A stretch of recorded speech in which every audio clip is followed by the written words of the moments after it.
நொங்கு எப்படி வெட்டுறது ஈஸியாக வெட்டுறது அப்படின்னு இந்த வீடியோவில் பார்க்குறேன், சொல்கிறேன் பாருங்கள். அருவா பார்த்துக்கோங்க, பக்கத்தில் காமிக்கிறது அருவா அருவா டைப் பார்த்துங்க, உயரத்தை பார்த்துக்கோங்க. இது மாதிரி அருவா தான் நொங்கு வெட்ட ஈஸியாக இருக்கும்.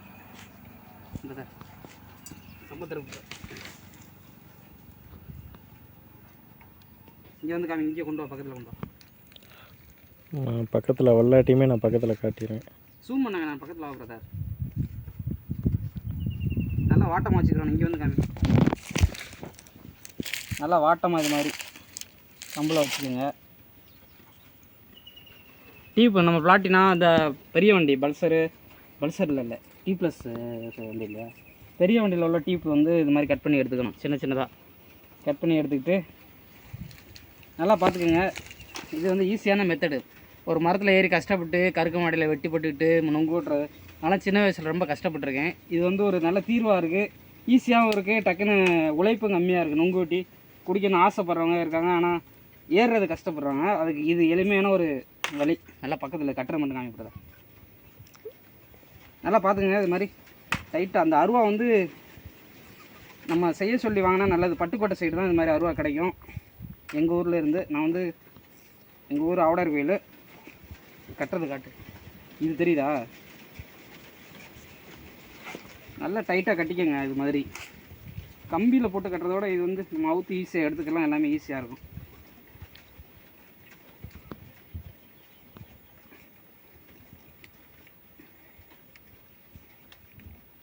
இந்த முடிச்சு போடுறது பார்த்துக்க. இந்த மாதிரி கட்டை வரல வச்சு இங்கிட்டு வந்து நீங்கள் எடுக்கிறத.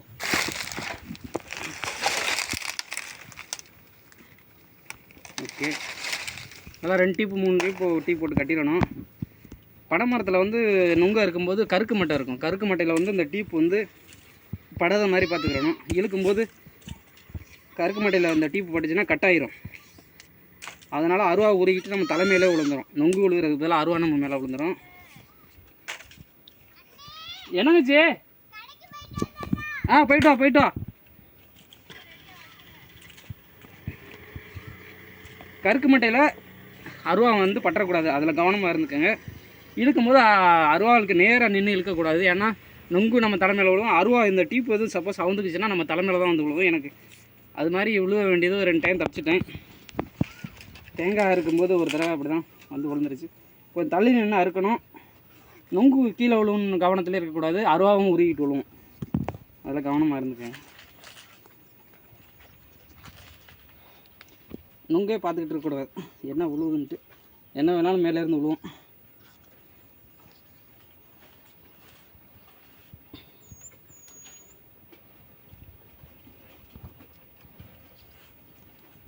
பாருங்கள் பிரதர், கட்டியாச்சு அருவா. ஜாயிண்ட்டை காமிச்சிடுறேன். அப்படியே 2 கம்பு போட்டு கட்டியிருக்கேன். உயரம் மரம் அதிகமாக இருக்கிறதுனால இடையில ஒரு கம்பை போட்டு இது மாதிரி டீப் போட்டு கட்டியிருக்கேன். அப்படியே மரத்தை காமிப்படுதா.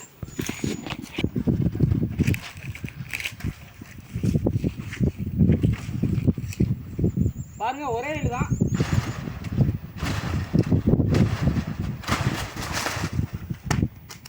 அது நாங்கள் கீழே விழுந்து நாங்கள் காமி அப்படி சூம் பண்ணி கீழே கிடக்கும் காமிப்பேன்.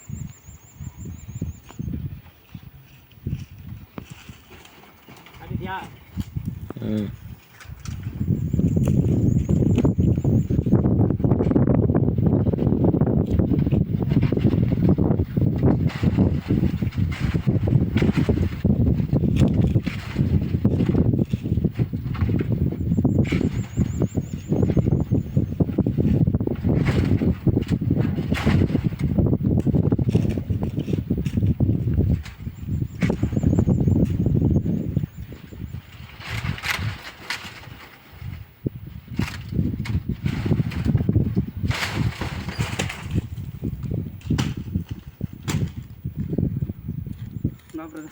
பக்கத்தில் கொண்டு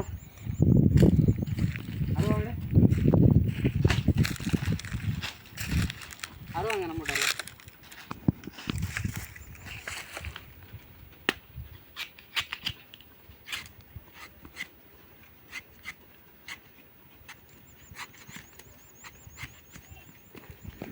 பாருங்கள். இது வந்து சதக்கான்னு சொல்லுவோம். சதக்கா அப்படின்னா நொங்கு கன்று வந்து சின்னதாக இருக்கும். இது நொங்குக்கு வந்து அதிகமாக உதவாது, பனங்காய்க்கு நல்லாயிருக்கும். பனைப்பழம் சாப்பிட்றதுக்கு இதை வச்சுக்கலாம். இதில் நிறைய குறும்பை கிடக்கு, அது வந்து வெட்ட வேணாம். பெருசானா வெட்டலாம்.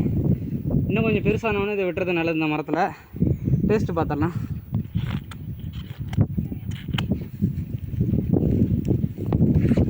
ஓகே, நல்லா தான் இருக்குது.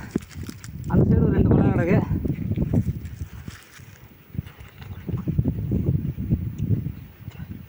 எல்லாருக்கும் நொங்கு ஒரு வாய்ப்பு இறைவன் கொடுக்கணும். எல்லோரும் நொங்கு குடிச்சிட்டு கொண்டாட்டமாக இருக்கணும்.